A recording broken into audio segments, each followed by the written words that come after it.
Now let's head down to Taylor. She's in the thick of it. As always, over to you, Taylor.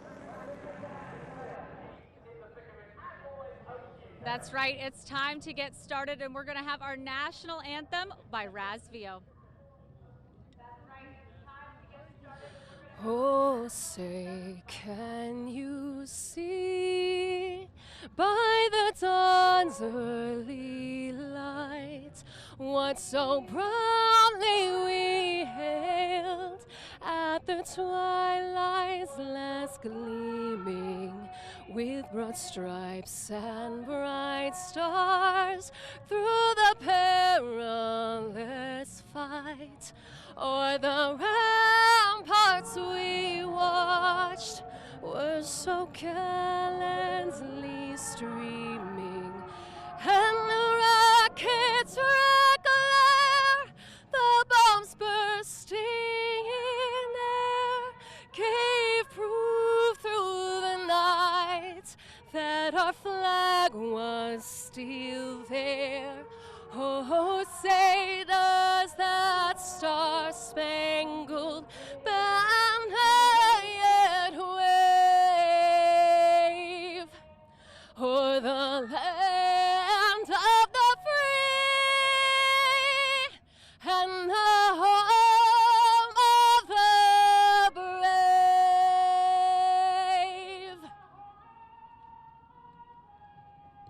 What an incredible start to our race weekend. And now for the most famous words of racing, I have Bud Romack here who's going to get us started. Bud? Gentlemen, start your engines. All right. Gentlemen, start your engines.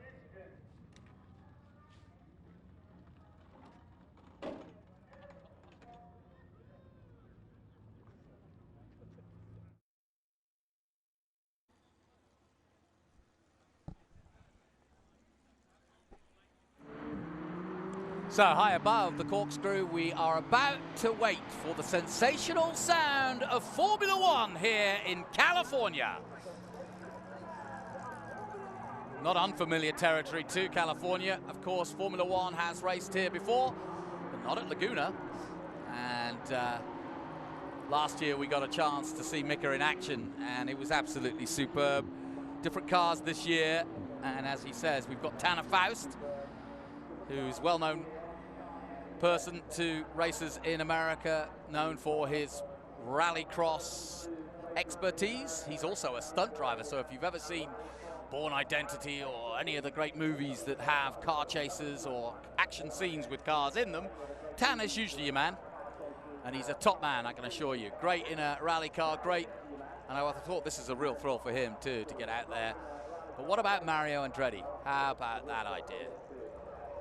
Getting a chance to race a modern-day Formula One car. I can see Zach Brown also down there on the pre-grid, watching his cars go out. What a thrill it must be for him, the CEO of McLaren, as next year will be the 60th year of Bruce McLaren's McLaren team. And of course, since those early days, they've spread their wings into many different forms of racing, including back into Indy. And people forget that McLaren are actually Triple Crown winners in terms of they've won Le Mans, they've won the Indy 500, and of course they've won Formula One.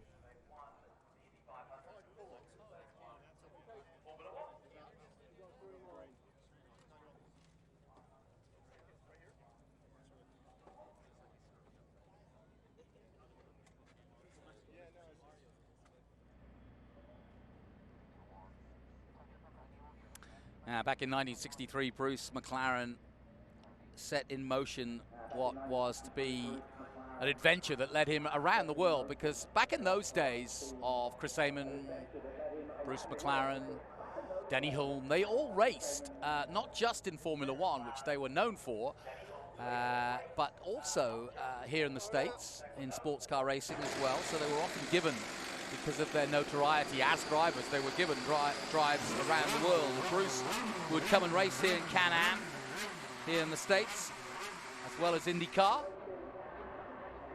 How about that for a sound? And as you can see, we've had to bring out from Woking, England, all the mechanics. And it takes about a team of about 12 per car just to get one of these things started. It's all very well saying, oh, we'll bring our F1 car over. Well, yeah, sure, but you've got to be able to run it. There's Tanner with that famous rock star helmet of his. And there's Mika with his famous helmet. I remember the early days. And here is the Doyen. His first effort in a Formula One car as he heads over the crest of turn 1. The mighty Mario Andretti gets a rare chance in his 80s to drive a modern Formula One car as he dives historically into Andretti Curve, named after the very man himself. I wonder what his brother Aldo would think. What a wonderful moment for the Andretti family, and certainly for Mario. He gets to drive the two-seater in IndyCar, of course, and that's a thrill ride for anybody who gets the chance. But for Mario, it's just a day out, really. It's not a big thrill for him, but this will be a thrill for him, because when he won the World Championship back in the late 70s, there was none of the same sophistication that he's dealing with here. And as Mika just said, he's really interested to hear what Mario has to say about this experience. And this comes from a typical Zak Brown bet, because evidently Mario was over at Goodwood and was with Zak and got to sit in a modern Formula One car, a McLaren, and said, oh, I'd really love to try one of these. And Zak said, well, I can make that happen. And so Mario sort of kept it in his noddle, and evidently at Miami Formula One last year, and Mario is pretty much a regular at most Formula One races, certainly in the States. I'm sure he'll be at Austin next weekend, and he's been an ambassador for the Circuit of the Americas for many years. But yeah, so at Miami, it was Zak Brown, Martin Brundle, and Mario Andretti. And so Mario thinking, I've got a witness here. I'll bring up my F1 drive. So he did, and he said, you said I could drive one of your cars. And here he goes, the great Mario Andretti. What a wonderful sound and sight to see. One of the greatest of all time, if not the, driving a modern Formula One car. He out-ages it by many a year, I may add. But in his 80s, he's still driving hard and still loving every minute of it. Drive like Andretti, they say. And that's how you do it here at Laguna.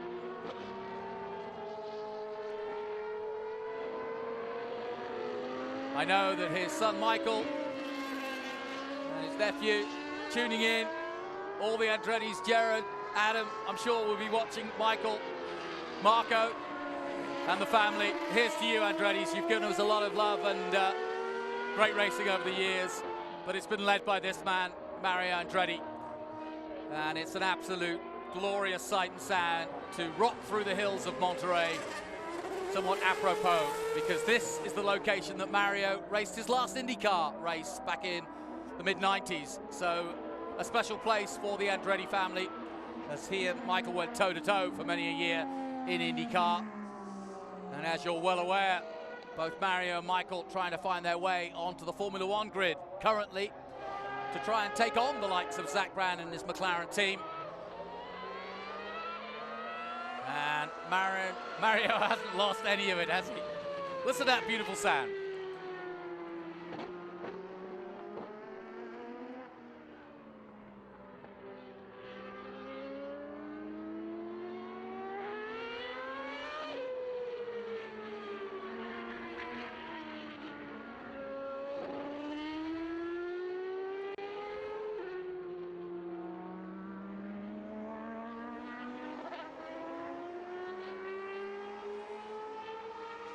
Absolutely fantastic to listen to Mario Andretti head around Laguna Seca. What a thrill. He'll be doing it a couple of times this weekend.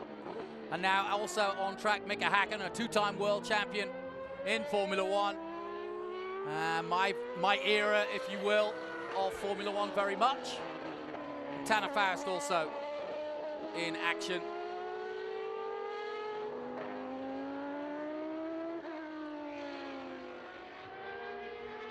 Mika driving that, I think the 1990 MP4 5B one that Alain Prost drove.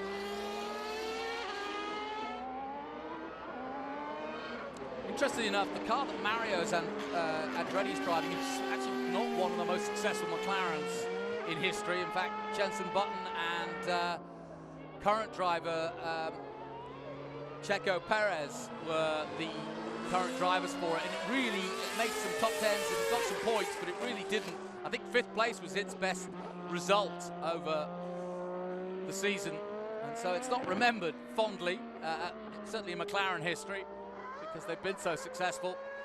Whereas when you think about a Prost or Senna car from the early 90s, at a time where McLaren was so king with a Honda engine, winning, I think at one year, 15 of the 16 races and dominating Formula One. Things have turned around in the last few years since Zach took over. And we all remember when Fernando Alonso famously decried what McLaren were doing and how they were going, and they were right at the back of the field. But they finished 4th last year, and they're on the up and up. And they're hoping to celebrate their 60th anniversary with a new driver from Australia in Piastri, and of course Lando Norris, their current driver, with Daniel Ricciardo, will be in action next weekend in Austin, Texas at the Circuit of the Americas, and that should be another festival of fun. And I hear rumor that Mario might be there too, so stamp your tickets if you're going, because that would be a thrill and a half too. There's Tanner. Like I said, he does a lot of stunt driving as well as rallying, but this is something quite different. He's done a lot of TV, like I said, stunt driving too, but this is a whole different kettle of fish. Rally car or rally cross is Tanner's usual go-to, a bit like Travis Pastrana. So to dive down the corkscrew in a Formula One car will be a thrill and a half. I'm hoping to get him here in the booth as the weekend goes on, because I'm sure he will be chatting like a baby about it, because he'll be loving every moment of this. What a thrill. And just to have the whole team as well, because like I said, you've got, each car has probably a minimum of some 12 engineers, mechanics, and all the rest of it. Just a Vettel-less car. Mario Andretti taking up the track, Mika Hakkinen behind him. 3 world championships between them. What a wonderful sight. 2 of the greatest drivers ever to grace this little planet of ours and this little world of motor racing. Out on track here in California, thanks to Jeffrey O'Neill and his team here at Velocity Invitational. You truly are witnessing history, folks. Everybody talks about this amazing track and what it's brought, some of the most amazing races, both 2 and 4 wheels, but to see a little bit of moment history created like this is very, very special, and I can assure you it's not at low expense either.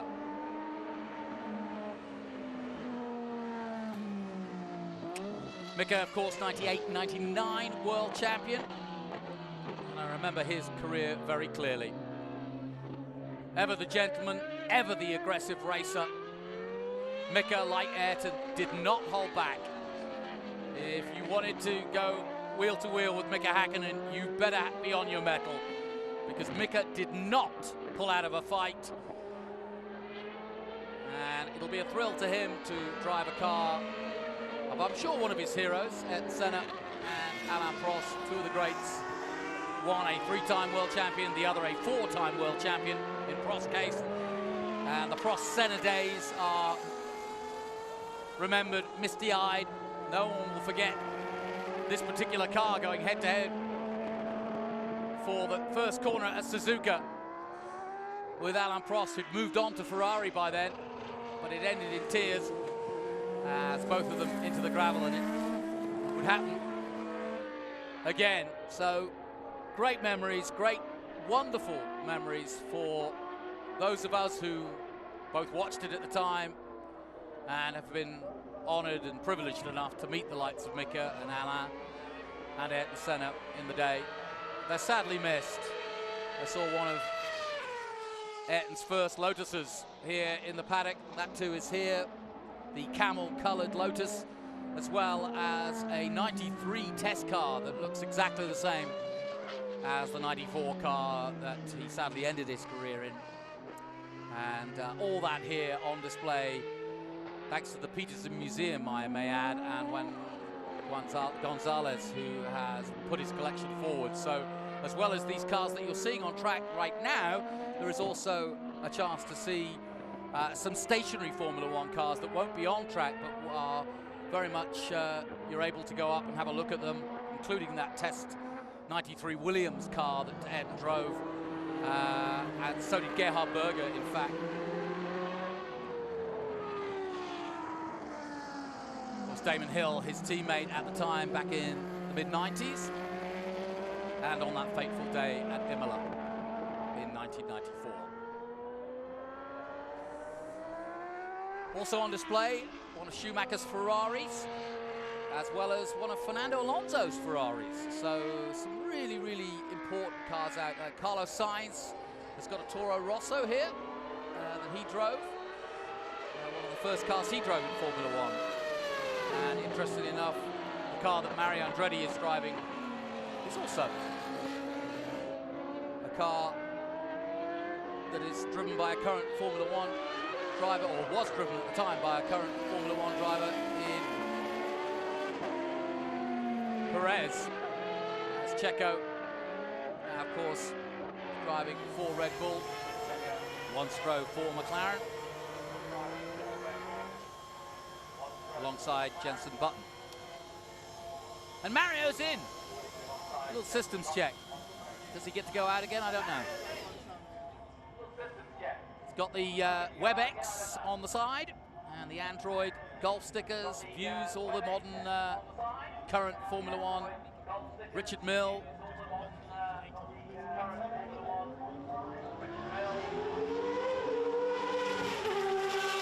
I don't know if it's the truth of this weekend. I'll find out as the weekend goes on. But last year, Mika was reunited with his 98 championship winning car. And almost as a surprise to him, they brought the entire team that mechanicked it at the time and reunited Mika with the team that made him the Formula One world champion.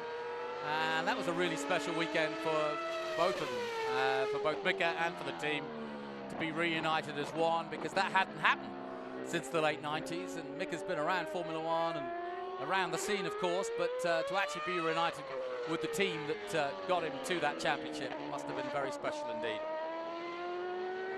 Now, as I mentioned, next year marks McLaren's 60th anniversary, and according to Zak Brown, he's got some big plans up his sleeve.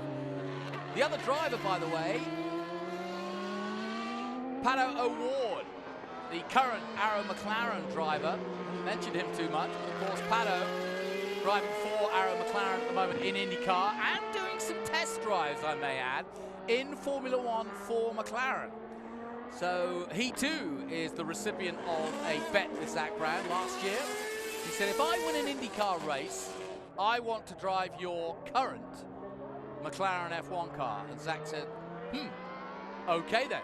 Sure enough, Zak's pretty good to his bet, and sure enough, Pato did drive in the Abu Dhabi tests last year at the last race of the season. As you know, if you're a Formula One fan, at Abu Dhabi at the end of each and every Formula One season, they do a young or new driver test for either reserve drivers or drivers that they think have potential. And Pato was lucky enough to drive the McLaren at Abu Dhabi last year, and I believe he's doing the same again this year at the end of the season. And also potential for Colton Herta to do the same. He's done some drives with the McLaren team as well, and that's due to a good relationship that both Andretti, Michael Andretti that is, and Zak Brown have. And as you know, Michael Andretti trying to get a Formula One team together, as it should be, I may add. Mario Andretti and Michael Andretti should and will be on the Formula One grid if Formula One gets their act together and understands that it is both a brilliant move politically, marketing, and historically for Formula One and the history of Formula One and the total resurgence of Formula One in the United States of America. Never has the interest in Formula One, and today included, been so high for Americans than it is currently. And it's proved by the fact that Liberty Media are having 3 Formula One races in America next year: Miami, Austin, and Las Vegas. And that to me tells you that if Andretti Autosport want to go racing in Formula One, then Toto Wolff and the rest of the boys should step out and let them join, because at the moment it just seems incredulous to me that a name like Andretti, with the acumen that they have and the ability that they have to go racing, would do absolutely no harm, if not a heck of amount of good, to Formula One.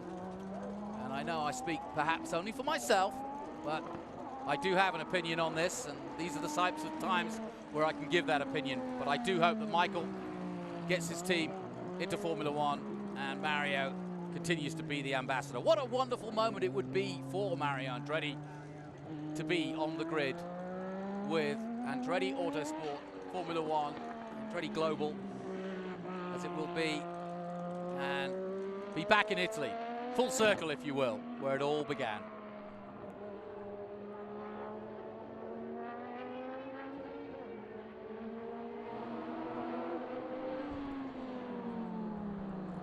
So Mika already accelerating the pace here. You can see by the helmet movement on that famous helmet. I think if I was going to get a replica helmet, I think it would be a Mika replica one. And I've just been joined by Kev Harris, who was down there with Mika a moment ago. What a thrill, Kev. I tell you what, Johnny, I was just in that garage and I was pinching myself. The buzz of the people and the media that is around what is going on right now. And Mika, what a gent, so gracious. Yeah. He saw us there. It's all going on. It's a real, like, you know, honeypot of activity. Mario's getting in the car there. Tanner's getting in the car. Mika's just casually, you know, doing what he does, the cool, calm, collected man that he is. Put his driver's gloves on, he saw us, and he very graciously came over and gave us a moment of his time before he's about to go out and do this. Now, I wasn't sure, but is Pato there, or is Pato going to do this afternoon? I think, I'm not sure. I couldn't get an answer. I think yellow helmet. I think Pato's is in the yellow helmet, because I know that Tanner is the Rockstar helmet, the Rockstar. Tanner is the Rockstar helmet, definitely, in the famous Marlboro livery there of the Senna car. Pato O'Ward, I'm sure, is the driver in the other car. I've literally just ran from straight there to here. But you can see the way whoever is driving that car, and I think you're right to say it's Pato, they're doing a great job because they're giving it beans and that car is being thrashed. Mario's not coming in until he runs out of fuel. He's not. He's not at all. He's not at all. Drive like Andretti. I love it. But what a thrill, and I was just trying to put a footnote on history about what this means. Yeah. I mean, it's not often, first of all, that you get a Rainian and Andretti, living icons, living legends, at their own, you know, racing round their own corner. Here he comes into Andretti curve. Yeah. That's just odd. I do hope that we can go back down there and get a word with Mario a little bit later on. Maybe, I don't know whether we'll get him straight after the session, but this afternoon we've got to hear from him to find out what he was feeling when he got out of the car. It was interesting listening to Mika when I chatted to him and I asked him what Mario's going to feel, and you know, the way he was kind of explaining the differences in the cars of old and the cars of today. It's going to be really interesting to hear Mario's first-hand experience of that one there. And Tanner as well was just so in awe of what he was about to do. He was kind of like calling it a bucket list moment. You know, what's amazing is as well, these drivers, you know, hugely talented and hugely experienced. They've done some incredible things in their time. But yet, when they get an opportunity to do this, they're buzzing, they're excited, just like anyone else, like you or I would be if we got to run out in a Mini or a Mustang later on this afternoon. Exactly. You know? Yeah, and you know, I love the fact that Mario is as relevant today as he was in 1958, if you know what I mean. Yeah. He and his brother Aldo came over here from Italy, kind of wide-eyed, I guess, and thrilled, like so many immigrants, to be here in the States and chase their passion. Yeah. And to a certain extent, you know, Mario's still doing it, you know? He is. You know, I watched him at the Indy 500 when Marco got the pole. I've watched him celebrate and work hard with his son Michael to get this Formula One campaign going, and he still goes from circuit to circuit, driving the two-seater in IndyCar, And here he is again, still as relevant. Yeah, you're dead right. And driving the two-seater in IndyCar, like still, you know, giving it large every weekend. He takes people out on thrill rides with that. Apparently, he pushes that close to the edge some weekends. So it's not like he's out of track practice here at Laguna Seca. When I, put the question to him yesterday, he said, "Well, I know the track. I'm here all the time, still driving." And interesting as well what you said about Formula One next year. You know, 3 races in the US. The name of Andretti, surely the Liberty Media have got to sort of make that happen, haven't they? I know I'm kind of putting my own pulpit out there, but I do really feel that here at an American event, when you see the interest and the passion of young and old for Formula One, and to have a businessman and a very successful worldwide businessman in motorsport, wanting to get into and wanting to get a franchise, of which there are 3 still open, effectively by the rules, why they wouldn't allow it. I don't know. It's incomprehensible to me that everything's aligned right for it to happen. There's a bunch of young guys like Pato O'Ward, like Colton Herta, chomping at the bit to get into Formula One. The days of Indy versus Formula One are gone, because such crossover now with Fernando doing IndyCar. Who knows what Daniel Ricciardo might do? Yeah, that's an interesting one. That is an interesting one. I think Formula One is going to miss him. From a marketing point of view, marketing is key. We know that, and he's one young man that has really got the fans behind him. And he's a great advocate. He's a great guy. And people like him. I actually think it pains Zach and the rest of the team that it hasn't worked out for Daniel, because he is such a character. And he and Lando, I knew there's a good the minute bond. when that was announced, I knew that they would be 2 of the funniest guys to be around, which is true, and it's still true now. It's sad that it's coming to an end as a relationship. I hope that if Daniel does take a year off, he stays competitive, he stays tuned, and you never know in Formula One. Things come around. You never know what might happen. Yeah, hey, you could put Mario in the car. If you gave him a chance, he'd probably say yes. He would take it, I'm sure. And as you said, he ain't coming in till that thing runs out of fuel. And what I've noticed is, over the curb coming down the corkscrew there, he's clipping the curbs more and more, lap after lap. He's having an absolute ball. Yep, he's starting to find it. He's finding it. Look at the racing line there. Beautiful. Now. Absolutely on it. Absolutely on it. Hey, listen, you can put a bit of age on a racing driver, but you can't take away the pure and utter joy they get. Look at him go. See the twitch on the back end. Here he comes across the line here at Laguna Seca, Mario Andretti. Flipping the throttle into Andretti curve. Absolutely sublime. Zach, you wanted to be CEO. Well, this must be a thrill for you too, because I know that Zach Brown will be enjoying this as much as anybody else, to be honest. He is an absolute study of the sport. He is an absolute scholar of international motorsport. He has a great collection of cars himself. He'll be driving this weekend, and to see the great Mario Andretti drive one of his cars. By the way, that's a footnote. Mario has driven pretty much every form of Formula One car there is, except a McLaren. Except McLaren, yeah, exactly. That's really interesting. And just coming back to what you said about Zach there, he was obviously fully in the mix, in the excitement outside the McLaren garage a moment or 2 ago. And you could see he was enjoying the moment. He was enjoying the moment. And what a nice position to be in, to be able to orchestrate this kind of moment in history, to say, yeah, all right, I can make that happen. Let's do it. Let's do it. I was down in New Zealand last week doing the World Rally, and I was telling them about Mario, and they were well aware of this ride he was going to get. So I know that there's a lot of Kiwis, like my friend David Hedge and Murray Taylor, tuning in, Kiwis who love their motor racing, and thought, what, a McLaren? So I can basically speak on behalf of the Kiwis and on behalf of Bruce McLaren and say, I'm sure this is a fitting way to celebrate what is going to be the beginning of the 60th year next year for McLaren. And hats off, Bruce. If you're watching up there, Mario's just driven one of your cars. What a great historical footnote for motor racing. An incredible footnote, Johnny, and one that I'm sure you wouldn't have thought that you'd be commentating on. You know, if I'd asked you, even a couple of years ago, a couple of years ago, that was when the chat happened between Mario and Zach. But say 3 to 5 years ago, you'd never have thought that would happen as Mario just pulls it into the pits there. I do hope that we can get a camera shot of him as he gets out the car. We might see the grin from ear to ear, possibly, as he comes in. to the end of what has been a fantastic moment in time for him, I'm sure. And I think all 4 cars must be in now as we go to a beautiful aerial shot of Laguna Seca here on the drone. Pictures being brought to us by Greenlight Television on behalf of the organisers here at Velocity Invitational. And what a great setting. Look at that, Johnny. Yeah, it's perfect. It's filling up nicely. The sun's about to come out. Kev Harris, thank you so much. We'll let you bebop around. We're going to take a short break away, but before we do, don't forget, with cyber attacks on the rise, a weakness in one area of your business can be a risk for all. CrowdStrike's cybersecurity platform wins in the race to protect your valuable data by harnessing the speed, power of the cloud. CrowdStrike's cloud-native Falcon platform protects and defends your organization to identify and stop the most sophisticated cyber attacks. Gain the peace of mind to focus your business momentum, not what's trying to stop it. That's protection that powers you. To learn more, to try CrowdStrike Falcon free today, visit crowdstrike.com. We'll take a short break here from Laguna Seca. Join us in a moment.